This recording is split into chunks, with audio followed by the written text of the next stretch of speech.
আজকে দুপুরের আইটেমও আসলো মুরগির কষা মাংস। একে একে মরিচ, জিরা, ধনিয়া গুঁড়া এবং জিরে গুঁড়া, মাংসের মশলা, লবণ, কয়েকটা তেজপাতা, গোটা দারচিনি এবং তেল দিয়ে আলু দিলাম কয়েকটা, পেঁয়াজ কুচি, কয়েকটা রসুন, একটা টমেটো। তারপরে আমার জামাই এইটা বালা হইরা কষাইয়া মাখাইছে। দেখতো কতটা লোভনীয় লাগে নানি।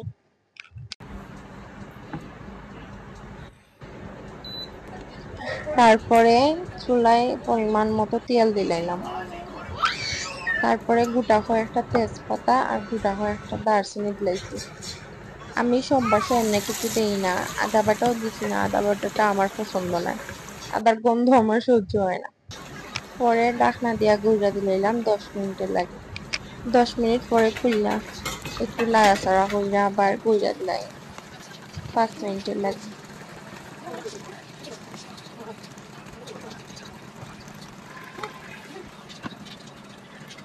5 মিনিট পর আবার ডাকনাটা খুললা দিলাম,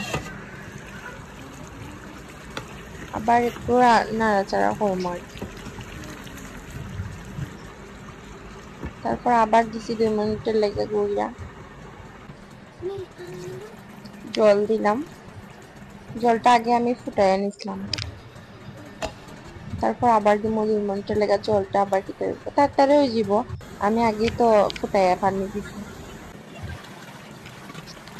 তো এই তো আমার কষা মাংসটা রান্না হয়ে গেছে। একটু ঝোল ঝোল রাখছি আর কি। তখন প্রায় শেষের দিকে নামাই দিলাম।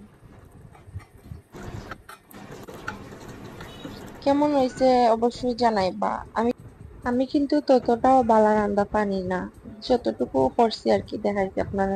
Thanks for watching.